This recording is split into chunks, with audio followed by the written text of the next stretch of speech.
Hello, everybody. Tis yours truly, back again. Any rate, I'm back here at Michilimackinac. I'm back here in the fort. This is the first time I've been here, and I want to say about 5 years. Give you a little bit of a view of what it looks like now.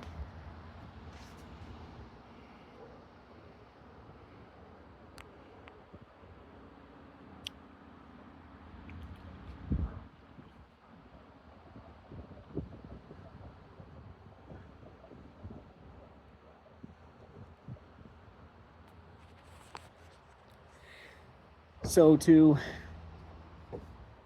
give you an idea, or at least a little bit of a history brief about this area, this fort was constructed in 1715 by the French. Essentially, this was also an area where the French did a lot of trades with the Native Americans. Now, for many, many years, the French had occupied this area. Of course, during the French Indian War, or the 7-Year War, the French maintained their ground here until towards the end of the war, especially after they found out that the cities of Quebec and Montreal had fallen to the British. When word reached back here about what happened, the French knew that, well, their main supply line had now been cut off. So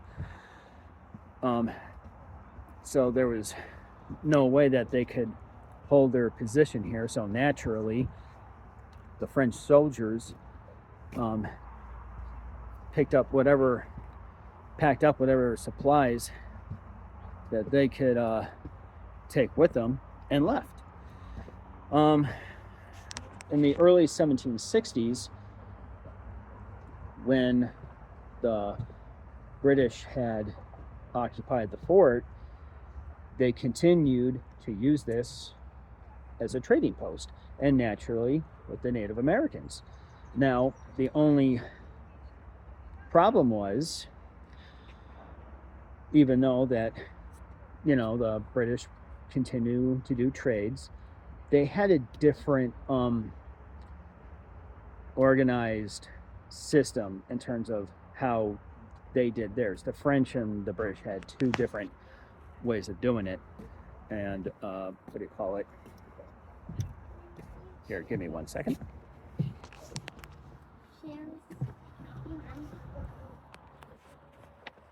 Okay, so when the French were here doing their trades, they didn't really have much in the way of problems with the natives. They actually got along. The French respected the way how the natives used to do it, and the Native Americans had no problems with the French. I mean, they were both on equal good terms. But when Britain came in after the French Indian War, or the 7-Year War, whatever you want to call it, was over and the French left, the British come in, and they did not really, they did do trades, but they did it in a different way. And the natives did not really like how the way they were doing it, considering the fact that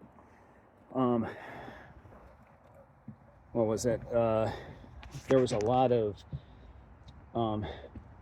starvation amongst some of the tribes, and I think even some diseases and so on and so forth. Well, this was not going to settle well with the natives. In fact, it got so bad to a point where most of the tribes living in this area basically said, the British have got to go. So naturally, on June 2nd, 1763, a group of natives Native Americans were out here playing a game, which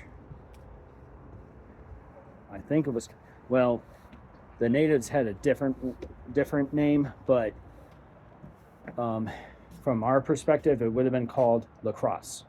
And as the natives were just out there playing their game, the British did not have any issues them doing that. And as they were just out there playing, a signal was given, and someone had taken the ball and had thrown it towards the entrance of the fort. Now, as these big group of natives were making their way towards near the entrance of the fort, which was wide open because you had the two commanding officers actually observing the game and watching it, you had these Native American women standing around with blankets, which would be kind of odd to have or to be wearing in early June, mid-afternoon. And the reason being why they had them was because they were hiding weapons, knives, tomahawks. And at a certain point, when the Native American warriors got close to the entrance, they quickly turned to the women, who gave them the weapons, and then they the native warriors charged quickly into the fort. And by the time the British had even realized what was going on, it was too late for them to fight back. Within a matter of minutes, the fort had been taken over, and I want to say at least an average of 15 British soldiers were killed during the raid. Now, after the raid was over, there were I don't know the exact numbers, but there were a handful of British soldiers that had been taken prisoner, 5 of which were killed later on. I believe it was actually done for some kind of sacrifice. I really don't know the whole story behind it, but yeah, 5 British soldiers were eventually killed later on. But at any rate, as for the remaining British soldiers, they were actually saved. I guess, I don't know the name of this tribe. Basically, another Native American tribe had, I would not say intervene, but they had discovered that, hey, these British soldiers were alive. They wanted to actually send them back. I think it was more like a peace treaty, so to speak. There's the reasons are not 100% straight, but yeah, they I guess they pleaded. One Native American group pleaded with the other to spare their lives, in which they did, and it had the remaining British soldiers, I think they were sent back to Montreal. Only when they reached their destination, come to find out, they learned that this was not the only fort that was attacked. Apparently, there were several other attacks that had taken place. Britain had plenty of forts all over Michigan, especially I think towards like the eastern part of Michigan. And again, you had many of these Native Americans who were not happy with the trading organization. And apparently there was an organization where a bunch of native tribes got together and basically said that we need to get rid of them. We got to get rid of the British. And strangely enough, the place where it started, the planning started in Detroit. Yeah, the planning and the decision making started in Detroit, and it and the word of that got all the way up here as far as Mackinac. And that's when the natives here organized, got together, and decided to plan how they were going to attack the British. Now, after many successful attacks all over the area, the British still, for whatever the reason, well, I mean, technically it's for trading purposes, they still wanted to do the trades up here. And naturally, after reinforcements, British reinforcements were sent up here, instead of attacking the natives, they decided to negotiate. So, even though the Native Americans were not a big fan of the idea, but then again, they did not They did not have any other. They did not have any other. Access to the outside world, only through Britain. So, naturally, the natives, they negotiated with the British, and they basically said, we're willing to make peace and go back to trading. However, we want things to go back the way they were when the French were here, because the French did not really have much in the way of strict rules or making any issues with the natives. The French and the natives, they respected one another, so they got along easily. When the British came in, not so much. So basically, once the natives got together and spoke with some of the British leaders, they came to an agreement. They'll make peace, and they'll go back to trading the way when the French were here. So yeah, that ended the little conflict, and everything went back to normal. Now, this fort in particular was here until 1781. This fort went through many different commanders, I think, over the years, but it was when Lieutenant Governor Sinclair came in. He did not like the fort, not because of the way how it was designed, just rather because he thought it was too vulnerable. So one day he got on a boat, and let me get up here real quick.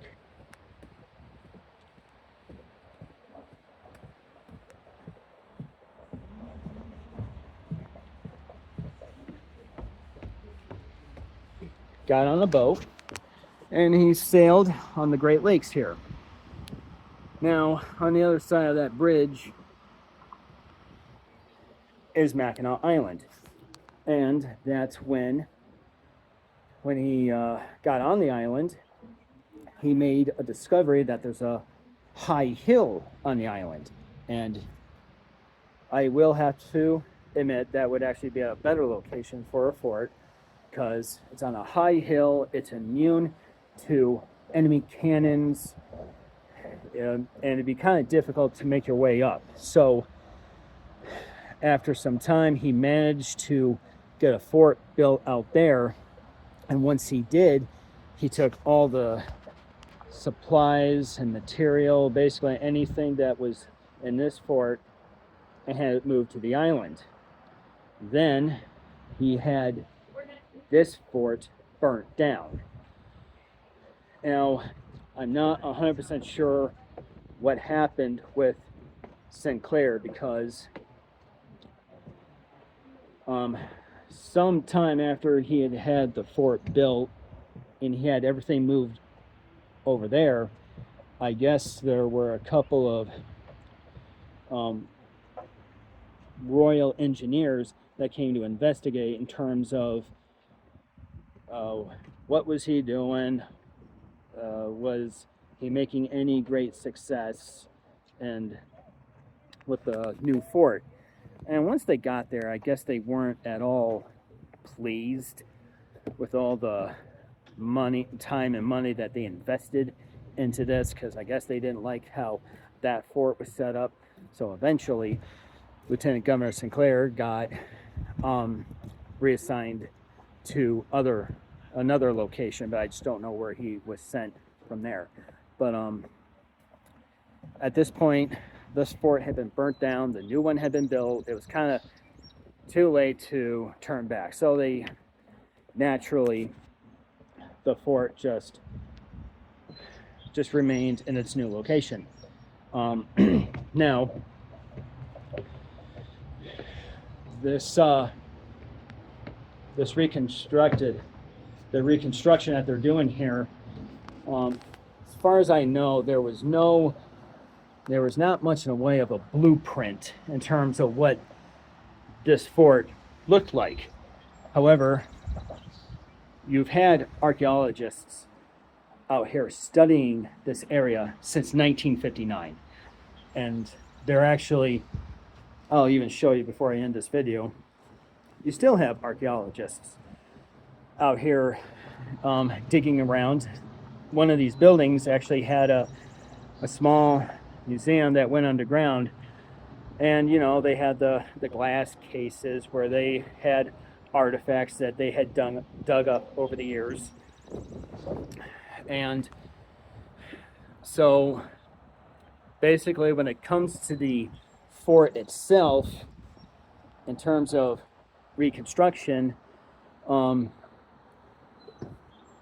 only best guess I can really say is when they, like I said, when they were digging up this area, they probably found some of the old wooden posts. These are obviously new, but I'm guessing that when they were digging up the ground, they probably found some of the old posts to the original fort. So that's basically how they got their outline. But that's just a wild guess. I'm guessing that's what they did.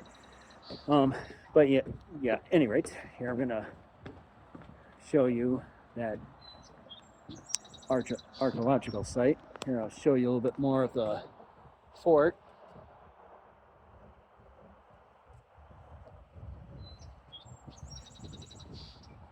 Okay, I want to say, I think this building was here years ago. I'm not 100% sure.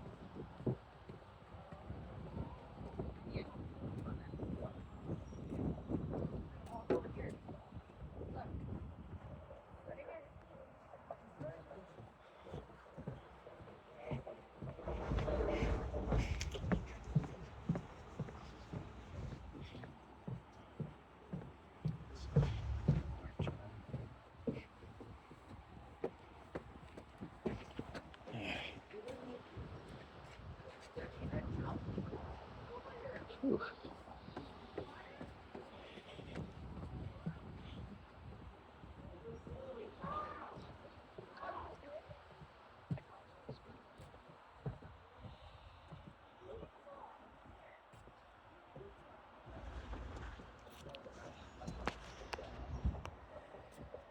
Actually, I just want to make a correction. That one building that I said I thought that was there 5 years ago, a few moments ago, I think that's actually new. I think I got confused with this building. I know this had been here for a long time. But yeah, moving on. And I'm about to show you that one archaeological site.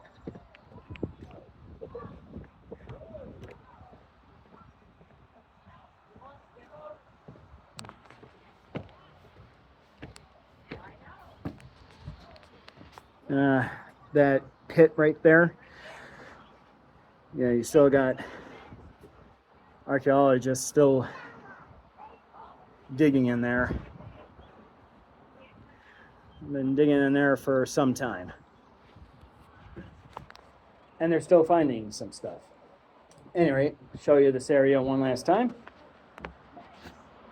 Oh, there's a cannon.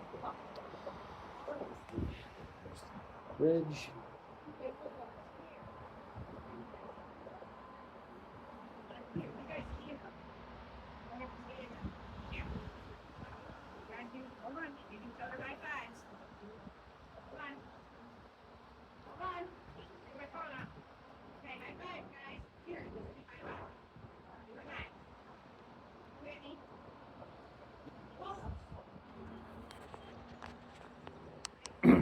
Okay, well, hope you all enjoyed that. Talk to you again soon, and as always, stay in touch, and above all, stay safe.